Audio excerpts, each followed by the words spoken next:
It is so easy to beat people today. They are so soft. They have no work ethic. No one can stick with anything. Everyone's distracted. They're on social media. They're counting their notifications because they can't stick with shit. They can't say no. Hard work is the goal.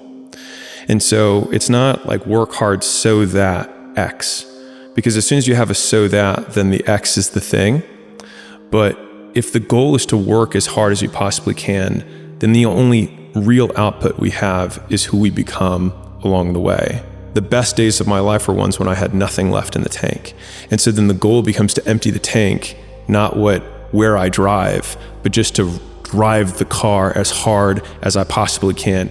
The sign of success is the hate that you get along the way. And what you can't do is bend the knee to their hate and fit back into the conformity because it's comfortable and it's warm, because you've been down that road and you know exactly where it leads. And I know that's not where you want to be. It's like the best way to guarantee to not have the life that you want is to do what everyone else is doing.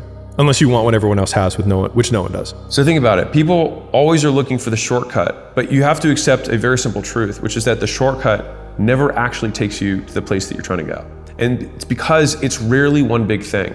There are a lot of shortcuts that exist in life, and everyone already uses those. And so whenever an actual shortcut gets found, all humans immediately do it, and it no longer becomes a shortcut. It's just a thing that everyone does, and it's not really a thing anymore. Like we learned how to tie knots. That was a big breakthrough, and then everyone ties their shoes, and they're like, oh my God, let me show you the shortcut to this. It's like, oh, you tie, like, oh my God, everyone does it, and it's like not a thing anymore, right? And so all the things that you want to have that most people don't have shortcuts. But the thing is so many people waste so much time. They literally waste longer than it would have taken the hard way, or the only way, to get there in search of the easy way that doesn't exist.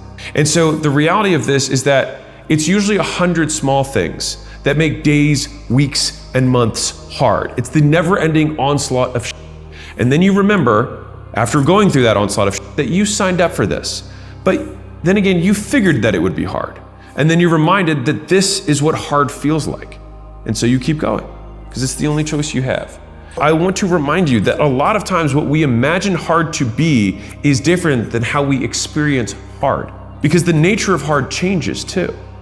And it's more of a limitation in how we describe hardship than it is, and I actually think there's a big problem with this. So just kind of like Eskimos have like 7 different words for snow. I feel like I should have like 25 different words for hard, right? Like the amount of things that you go through, there's like lifestyle hard. Like, okay, so there's sacrifice hard of like you're giving up things that you enjoy. There's also like effort hard of like starting to do things that you hate doing, that you're not good at. There's risk hard of the fact that you could lose something that you currently have, right? That you have the chance of losing what you currently have. You have the uncertainty hard of the fact that you might be doing all of the sacrifice for nothing. There's lots of different flavors of hard, and each one of them presents at different times. And for some reason, when it gets a new kind of hard, it's a new 7th type of snowflake hard, then you're like, oh, this is different. But it's not. It's just that the thing that you grow comfortable with, then you conquer, and then you're exposed to a new level. The reason the goal isn't coming at you fast enough is because every person you've seen accomplish the goal, you only see it the moment they accomplish it.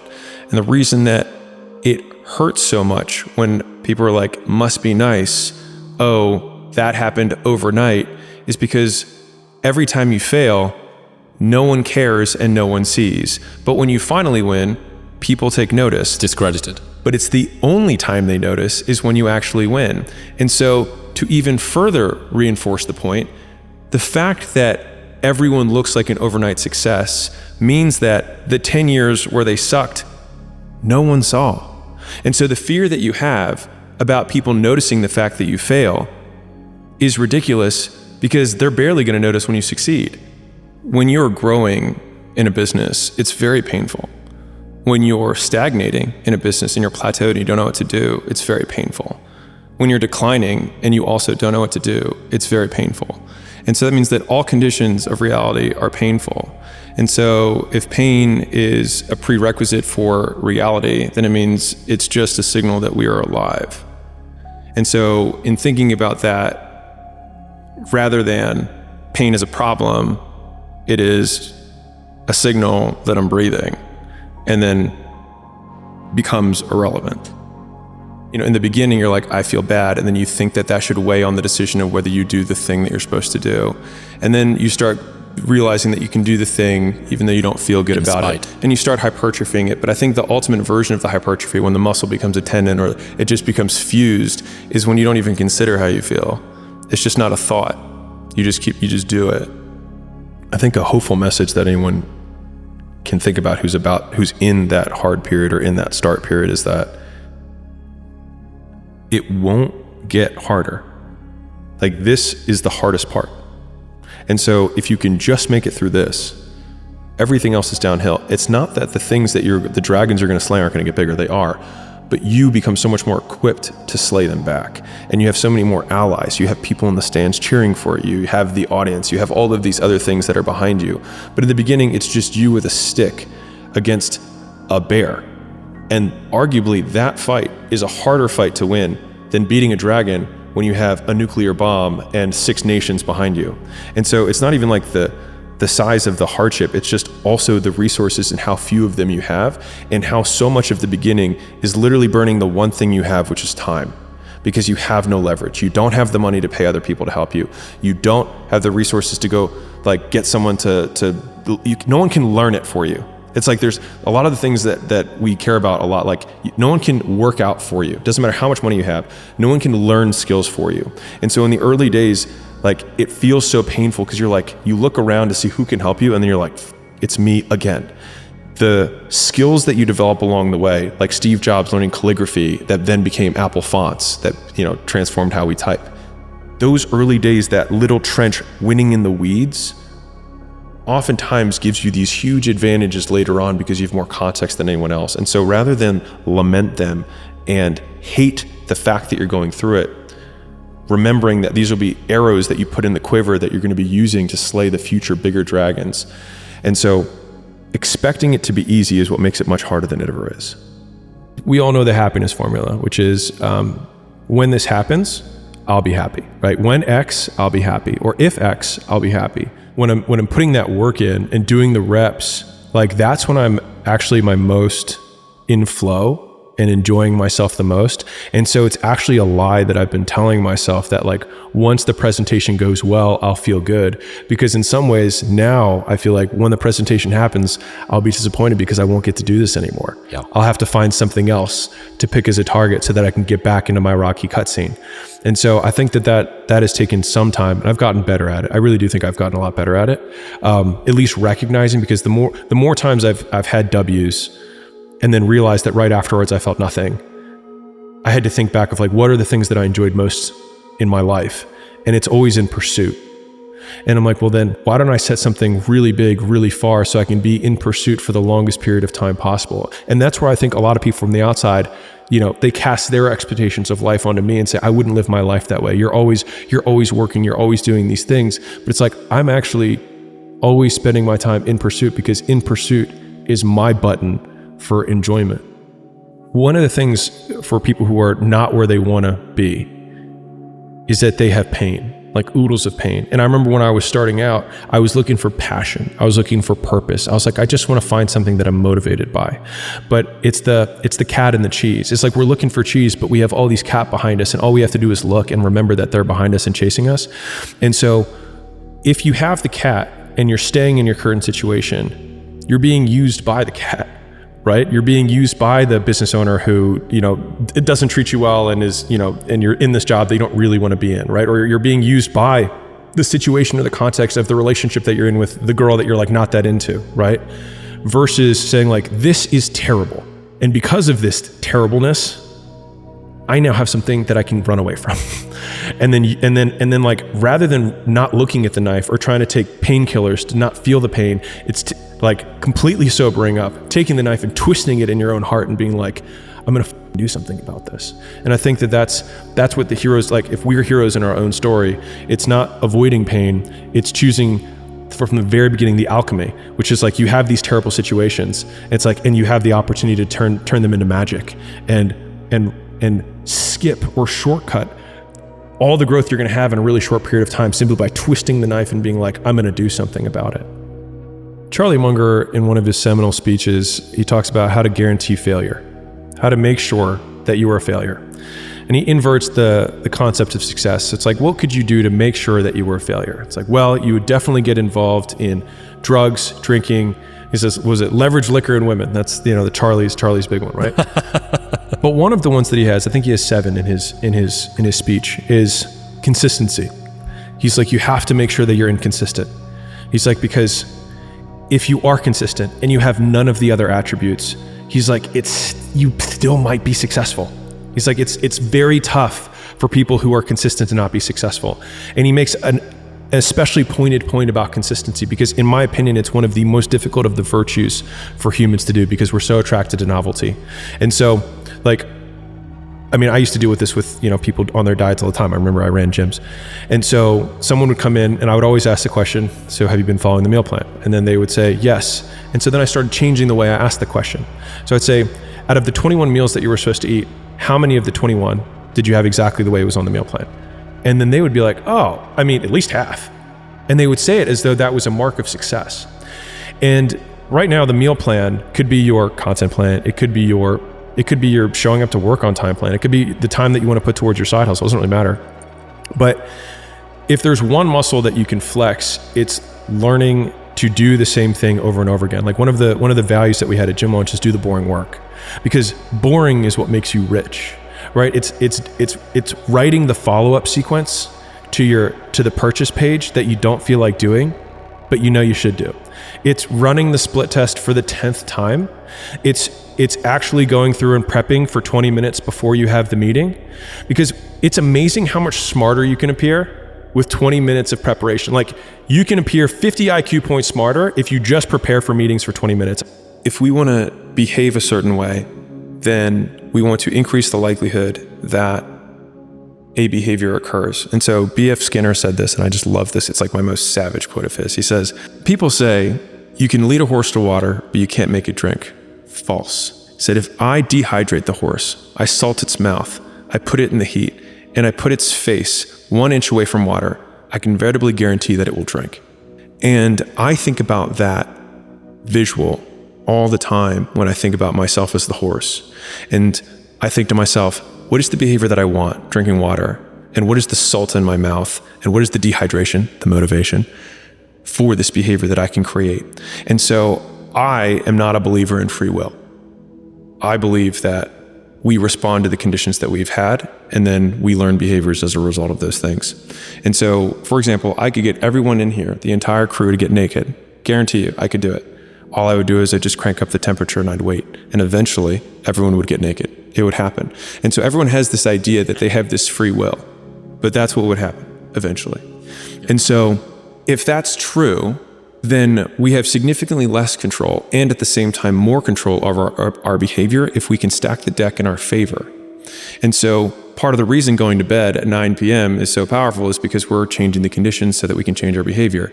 If all of your friends are poor, Harvard did that long study and said that the number one correlate was your reference group, which is who you compare yourself to. Also note, not who you spend the most time with, it's who you compare yourself to. And so if you want to change your life, change who you compare yourself to, number one.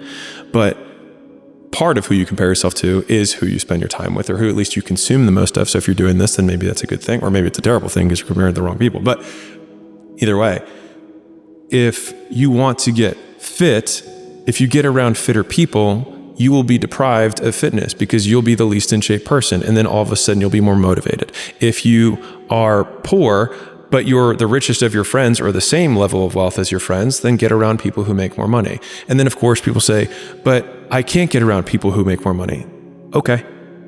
No one else has ever done it. No one who has had it worse than you has ever figured out how to do it. You're right. Right. Of course you're not right. So shut the fuck up. The best art is art where the artist makes it for themselves. And where you see commercial work is where a bunch of people are trying to make something for an audience. And so they're trying to like rinse and recycle stuff that actually solves no one's problems because no one is actually the audience. Whereas when you make it for yourself, there's thousands of people just like you who will have the same depth of understanding of it, but it feels selfish in the moment to make something for yourself. But when you make it for yourself, you actually make it for everyone.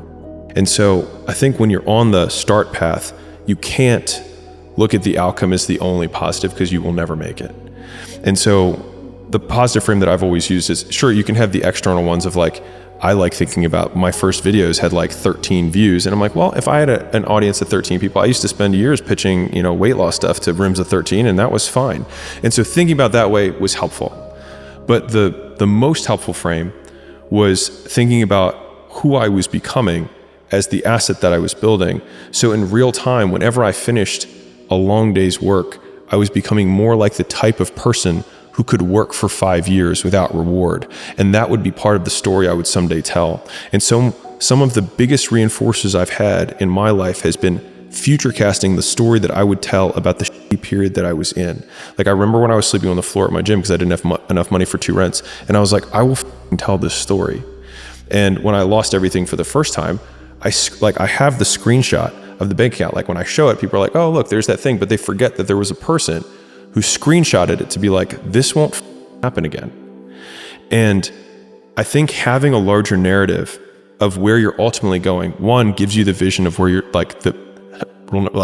knows where he's going, but it allows the dragons that you have to slay along the way, the hard things that you have to overcome, to feed into the larger narrative of the story that you'll someday tell. And so no one ever tells stories about the hero who made it all happen immediately and had no hardships. No one cares, right? Like, okay, you were born to a billionaire. Is there a story there? Not really. But everyone loves the story because we can see ourselves in the character and how much we hope to be like them. And it's the being like them, not the having what they have, that we usually like. And so reframing ourselves as the hero of that narrative in my harder times was what really got me through that, and thinking, I will tell this story someday. I think a lot of the discontent comes from the judgment people have about what they should or should not do along the way. And so they take my description as prescription for what they should do. So I describe my life and then people think I'm prescribing what they should do, and it couldn't be further from the truth. If you want to take a break at every 2 steps and take in the view, do it. I mean, in 4 generations, no one will remember your name. And so enjoy the view if you feel like it. I just happen to enjoy how much I can see that I can do. That's what I enjoy. And I feel like I am most present when I work. And so I'm not going to go into work-life balance, whatever, because we already know where that conversation goes. But people have a harder time accepting that someone can just work all the time and truly love it. And I define that by there's nothing else I would rather do at any time. And so for me, I feel like I exercise absolute freedom in my life. And freedom is reinforcing for all species, dogs, cows, fish, humans. Freedom is one of the most positively reinforcing thing that people have, that everyone wants freedom. Everybody wants to be able to say "f you." Right.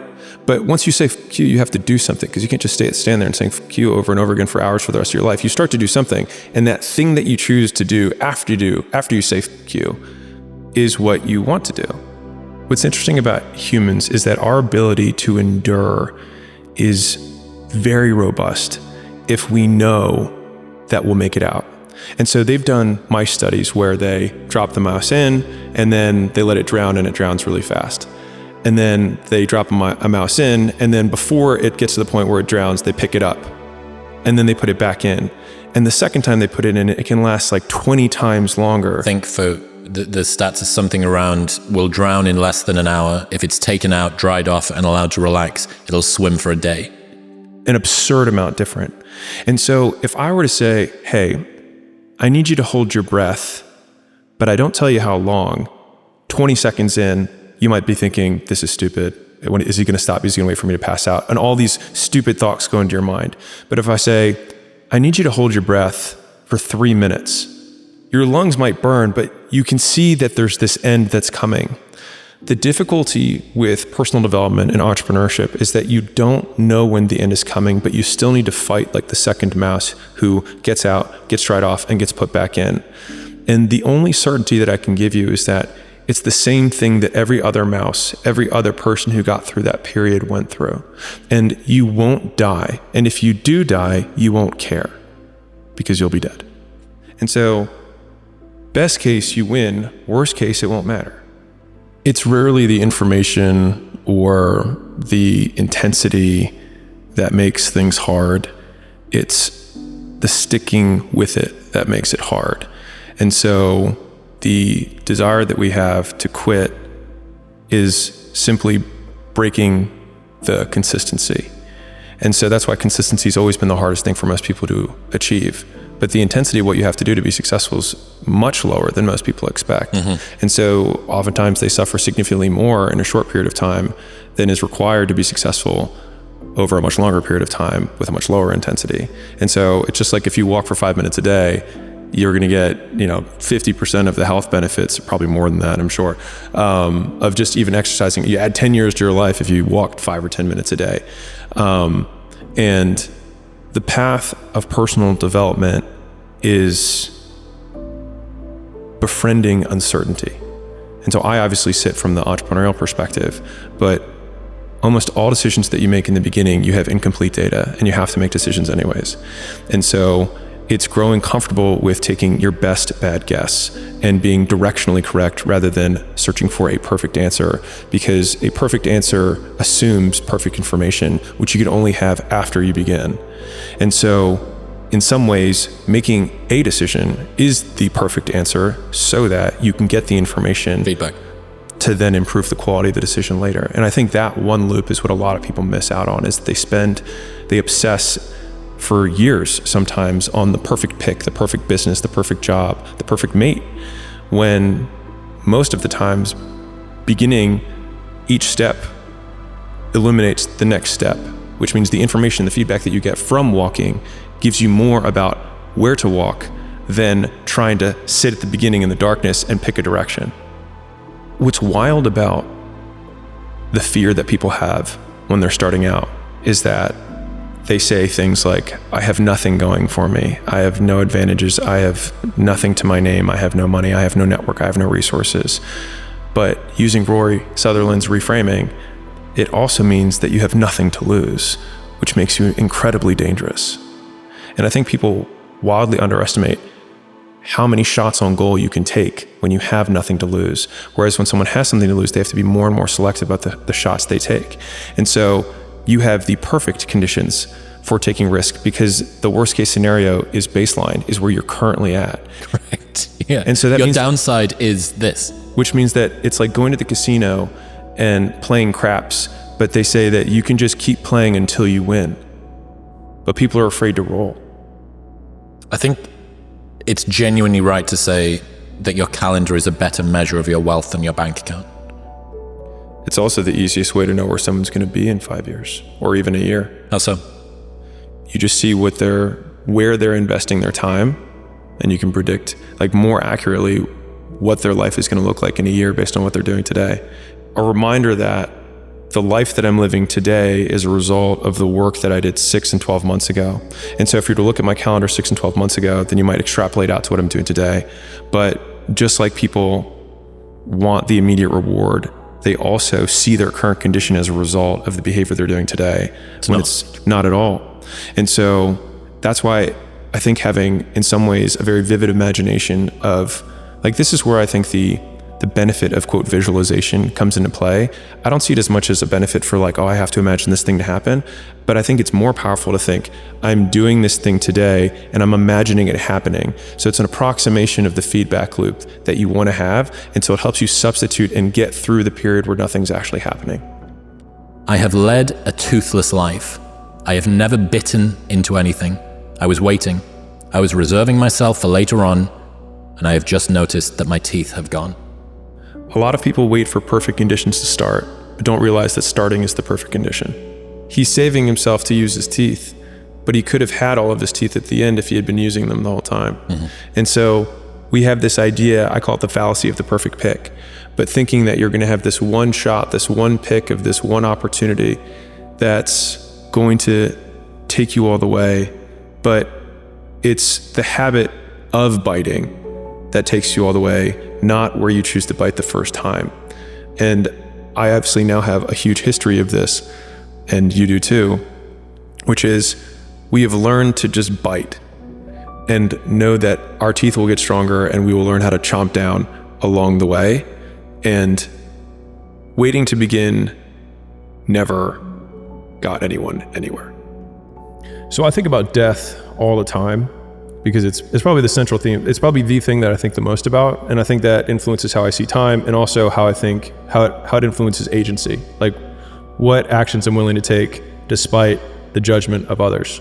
And so a lot of times, and it might be because I have more insecurity than everyone, that I think like, man, I want to do this thing. And then I hear all these other voices of reasons why I shouldn't do it, or why somebody else will say like, that's bad, or you're bad, or like, that's wrong, whatever.